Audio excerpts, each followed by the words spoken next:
Friends, welcome to Tanish coaching classes. Friends, today I am going to explain you class 12th accountancy. Accountancy से related जो कि board examination के question bank के जो questions डाले गए हैं उससे रिलेटेड मैं क्वेश्चंस आपको बताने जा रहा हूं दोस्तों। और यदि आप इसकी प्रॉपर तैयारी कर लेते हो तो टोटल इसी से आपको बोर्ड एग्जामिनेशन में आने वाला है।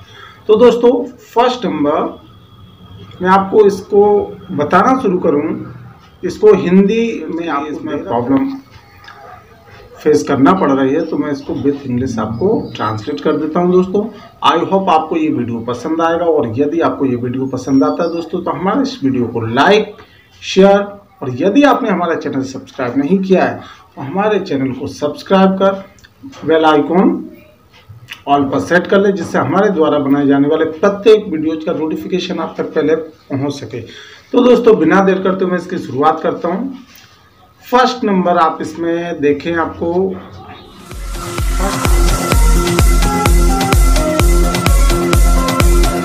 यूनिट फर्स्ट आल आबकारी संगठन के लेखांकन,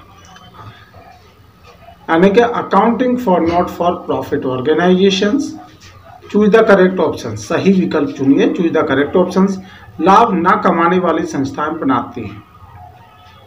not for profit organisation prepares, इसमें ऑप्शंस हैं आय व्यय खाता means income and expenditure account, लाभ हानि खाता प्रॉफिट लॉस अकाउंट, व्यापार खाता ट्रेडिंग अकाउंट और निर्माण खाता मैन्युफैक्चरिंग अकाउंट। तो राइट आंसर होगा इसका ए नंबर, आय व्यय खाता, जिसे हम कहेंगे इनकम एंड एक्सपेंडिचर अकाउंट। तो ये इसका आपका आंसर होने वाला है दोस्तों, फर्स्ट नंबर। अब नेक्स्ट आप इसका देख सकते हैं, नेक्स्ट आपका जो क्वेश्चन होगा ये आपका आ नंबर इसका आंसर हो जाएगा। अब नेक्स्ट सेकंड है प्राप्ति भुगतान खाता सारांश है। Receipt and payment account is a summary of bank खाते का, रोकड़ बही का यानी कि कैश फ्लो, और आय व्यय खाते का यानी कि इनकम एंड एक्सपेंडिचर अकाउंट, और चिट्ठे का यानी बैलेंस शीट का। तो इसका जो राइट आंसर होगा वो होगा बी नंबर, यानी कि रोकड़ बही का सारांश। नेक्स्ट है आय व्यय खाते में व्यवहारों का लेखा लिखा जाता है। आय व्यय खाते में व्यवहारों का लेखा लिखा जाता है। यहाँ पे इनकम एंड एक्सपेंडिचर, तो ट्रांजैक्शंस आर रिकॉर्डेड। केवल आगम व्यय, आगम प्रकृति के व्यय यानी रिवेन्यू नेचर एक्सपेंसेस आएंगे इसमें। रिवेन्यू नेचर केवल आगम प्रकृति यानी ओनली रिवेन्यू नेचर। कैपिटल प्रकृति के तो इसमें आपका आ जाएगा कैपिटल नेचर्स, और बोथ दोनों उपरोक्त में से कोई नहीं। तो राइट ऑप्शन होगा इसका केवल आगमगत व्यय। फिर नेक्स्ट आपको दिया हुआ है इसमें, नेक्स्ट आप देख सकते हैं इसके लिए अपना नेक्स्ट दिया है प्राप्ति भुगतान खाते का शेष सदैव होता है। तो प्राप्ति भुगतान खाते का शेष सदैव होता है। जमा शेष मीन्स डेबिट, क्रेडिट शेष क्रेडिट बैलेंस, नामे शेष यानी कि डेबिट बैलेंस, अधिक मीन्स सरप्लस और कमी मीन्स डेफिसिट। तो राइट आंसर हो जाएगा इसका नामे शेष। फिर आपको दिया हुआ है यहाँ पर गैर व्यापारिक संस्थाएं अपना हिसाब किताब रखती हैं। तो गैर व्यापारिक संस्थाएं जो अपना हिसाब किताब रखती हैं इसमें आपको कर देना है, यहाँ पर वो मेथड होगी कैश सिस्टम, इसमें आ जाएगा।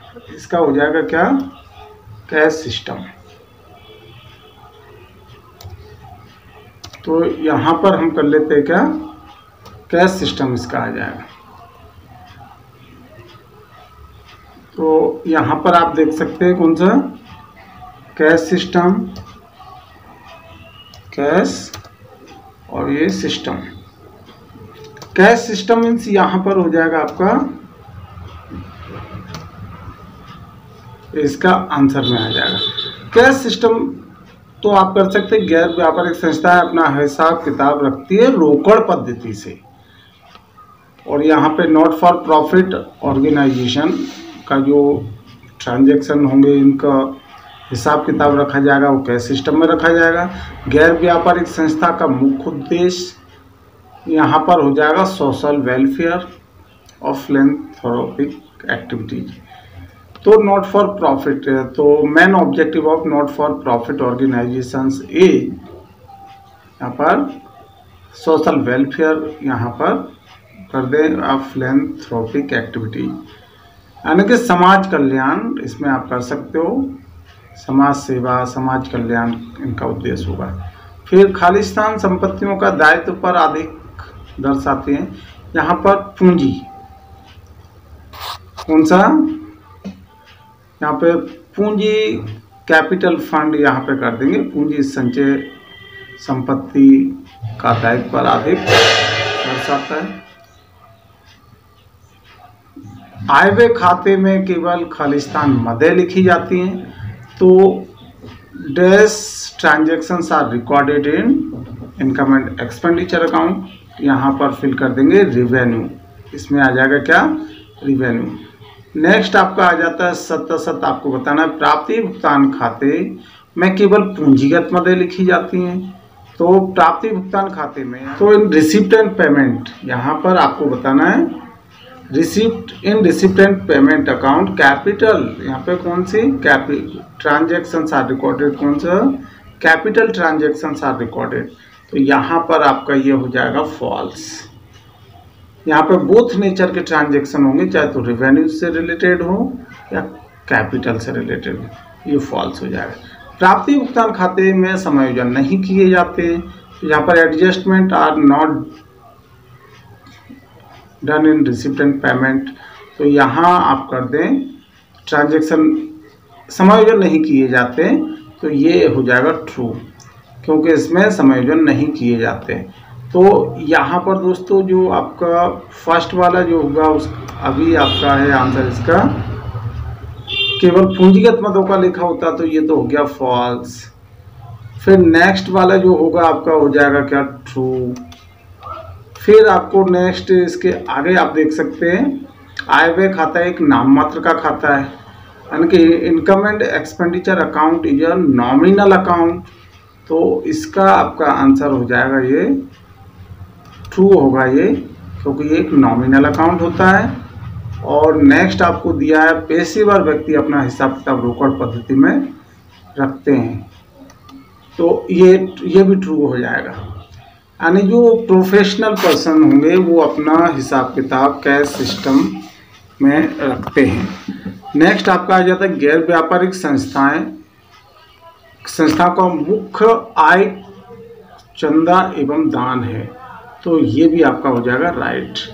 यानी कि सब्सक्रिप्शन और डोनेशन क्या है, main source of not for profit organisation, main source of income of profit not for profit organisations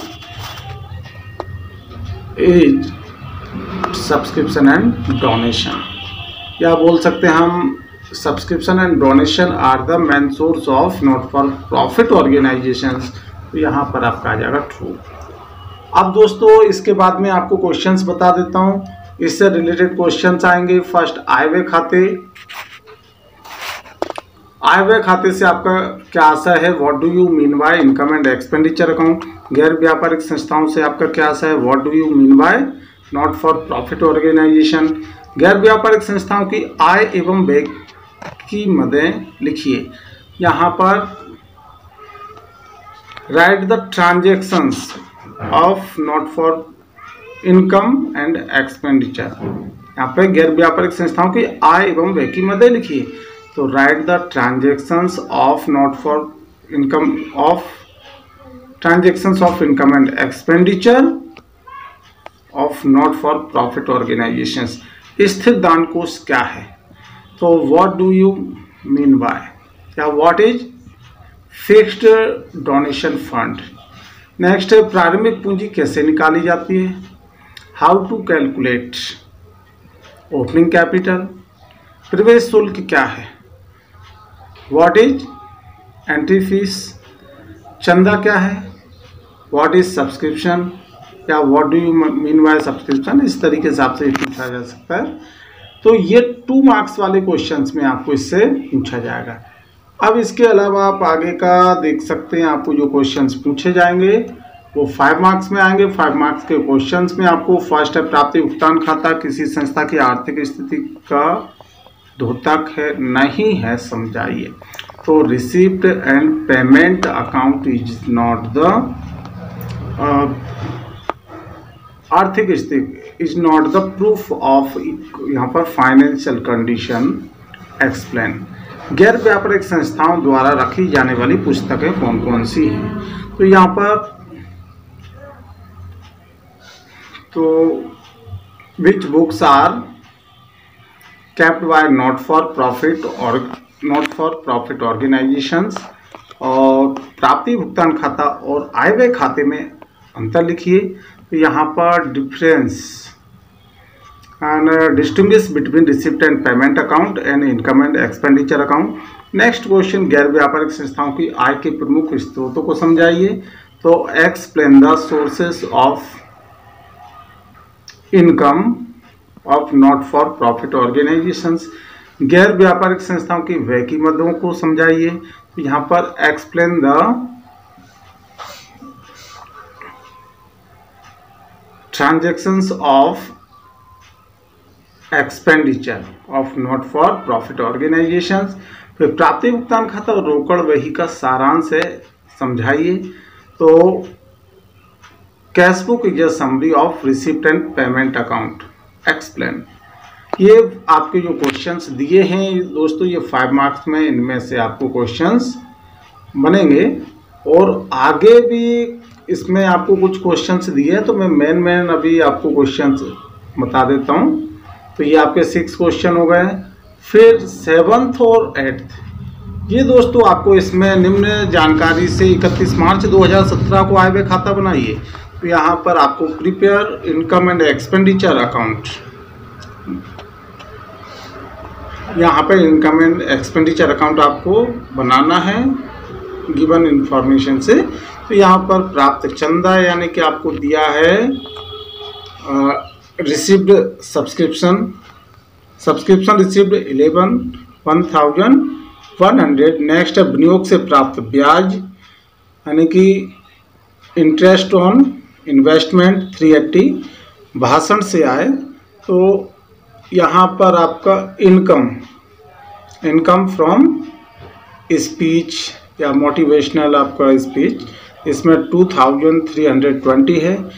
किराया दिया, तो ऊपर की जो ट्रांजेक्शन है फर्स्ट, सेकंड और थर्ड, ये आपके ट्रांजेक्शन्स होंगे किससे, इनकम से रिलेटेड। और रेंट, किराया दिया यानी पेड रेंट, फुट करवे, सन्ड्री एक्सपेंसेस 100 है। ऐसे ही एडवर्टाइजमेंट आपको 210 और प्रिंटिंग है 125। ये सभी आपके एक्सपेंडिचर से रिलेटेड हैं। अब आपको समिति के पास 1000 रुपीज वाले 10th, यहाँ पर थोड़ा सा चेंज है। ये आपको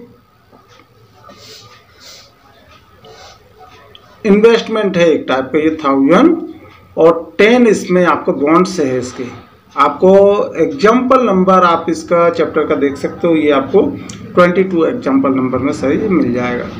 तो 1000 जो आपके दिए हैं, 1000 मल्टीप्लाई 10 करते हैं, 10,000 का आप 4% आप निकाल लेंगे तो 400 आएगा।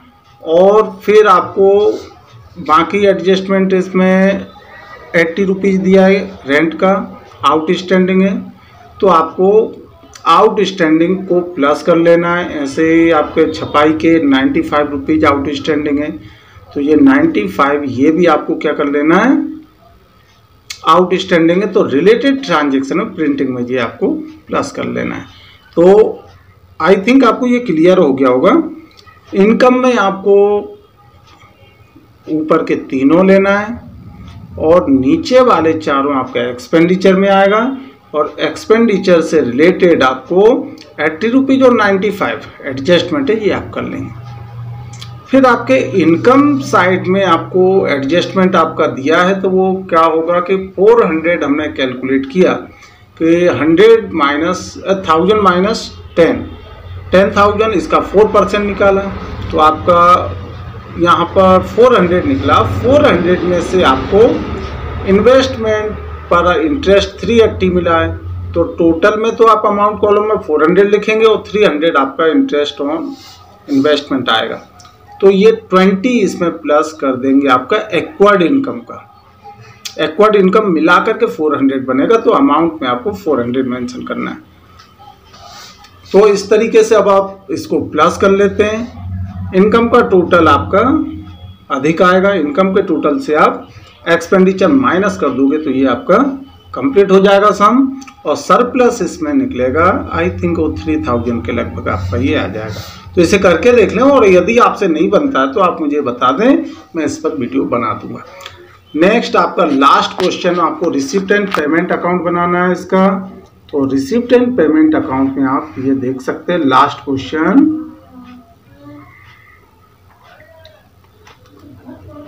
तो लास्ट में रिसिप्ट एंड पेमेंट है, तो बहुत ही सिंपल है दोस्तों। इसमें क्या क्या रिसिप्ट हुआ, ओपनिंग बैलेंस आपको रिसिप्ट में लिखना है।